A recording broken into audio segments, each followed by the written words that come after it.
মহিলা উইং কাজ করতেছে। তো তাদেরকে উত্ত্যক্ত করা হচ্ছে, তাদেরকে নেকাব খুলতে বলা হচ্ছে এবং নেকাব জোর করে খুলিয়েছ। ভালো শিক্ষা প্রতিষ্ঠান নাই, যেসব শিক্ষা প্রতিষ্ঠান আছে সেগুলো মান উন্নয়ন করব। এখানে কোনো সরকারি হাসপাতাল নাই। এই অঞ্চলের চিকিৎসা সেবাটা সম্পূর্ণরূপে প্রাইভেট ক্লিনিক নির্ভর, যেটা ব্যয়বহুল এনাদের জন্য। এখানে সরকারি হাসপাতাল করার চেষ্টা করা হবে। আর মাদক, সন্ত্রাসী, অন্যান্য যে সমাজবিরোধী কর্মকাণ্ডগুলো, এগুলো সাধারণত রাজনৈতিক দলের পৃষ্ঠপোষকতায় হয়ে থাকে। তা আমরা এগুলোর পৃষ্ঠপোষকতা করব না, কাজে এগুলো স্বাভাবিকভাবেই বন্ধ হয়ে যাবে অল্প সময়ের মধ্যে।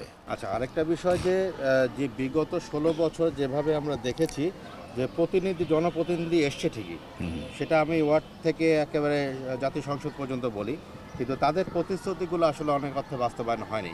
মানুষ কেন এখন আপনাদের বিশ্বাস করবে? আসলে বিশ্বাস করবে এই জন্য যে আমরা তো সমাজের মধ্যেই বসবাস করতেছি।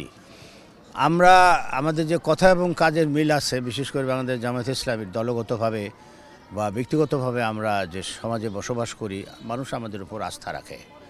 তারা বিশ্বাস করে যে আমরা যেটা বলবো সেটা করার চেষ্টা করব এই জন্য যে আমরা কোনো ব্যক্তিগত স্বার্থ চরিতার্থ করার জন্য কখনো কাজ করি না। আমরা মানুষের পাশে আসি। আমাদের তো এই মানুষের সমাজসেবা করা আমাদের নিয়মিত কর্মসূচির একটা অংশ। যে ভোটের আগে করতেছি বা ভোটের পরে করবো এমন নয়, এটা আমাদের নিয়মিত কর্মকাণ্ডের অংশ। সুযোগ পেলে আমরা করবো, এটা মানুষ বিশ্বাস করে। সর্বশেষ কোশ্চেন, লেভেল প্লেইং ফিল্ড যেটা বারবার প্রসঙ্গটা আসে, ঢাকা 16 তো এটা কি অবস্থা? সরকারের পক্ষ থেকে চেষ্টা আছে, আমরা প্রশাসনের কাছে সহায়তা চাইলে সহায়তা পাচ্ছি, কিন্তু কিছু কিছু ক্ষেত্রে আমাদের প্রতিপক্ষ যে প্রধান দল আছে, তাদের পক্ষ থেকে আমাদের প্রচারণায় প্রতিদিনই কোনো না কোনোভাবে বাধা দেওয়া হচ্ছে। বিশেষ করে আপনারা জানেন আমাদের মহিলা শাখা আলাদা, তার আলাদা কাজ করে। এখন হয়তো কোথাও না কোথাও অনেক জায়গায় অনেকগুলো টিম মহিলা উইং কাজ করতেছে। তো তাদেরকে উত্ত্যক্ত করা হচ্ছে, তাদেরকে নেকাব খুলতে বলা হচ্ছে এবং নেকাব জোর করে খুলিয়েছ। দেশের বিভিন্নখানে মারামারি হয়েছে। তা আমরা ধৈর্য ধরে আসি, আমরা চেষ্টা করছি। অলমোস্ট প্রতিদিনই তো কোথাও না কোথাও উস্কানিমূলক আচরণ করতেছে। আমরা উঠান বৈঠক করতেছি, আমাদের পাশ দিয়ে একটা মিছিল নিয়ে যাতায়াত করতেছে এবং সেখানে উস্কানিমূলক স্লোগান দিচ্ছে, সেই বাংলা ছাড়ের স্লোগান। তো বাংলা ছাড়ের স্লোগান দিয়ে তো একজন নিজেই বাংলা ছাড়ছে। কাজে এগুলো এই মানে পিছনে ফেরত যাওয়ার একটা মানসিকতা আমার কাছে মনে হয়। নির্বাচন কমিশন বা আইন শৃঙ্খলা বাহিনীকে এটা আমরা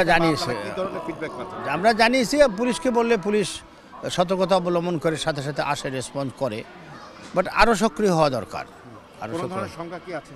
না, সংখ্যা আছে বলতে এখন পর্যন্ত যে ধরনের আচরণ করতে যদি এটা অব্যাহত রাখে, আমাদের যারা কর্মী তারাও তো মানুষ, কোথাও তো একটা দুর্ঘটনা ঘটেও যেতে পারে। এটা আসলে উচিত না করা।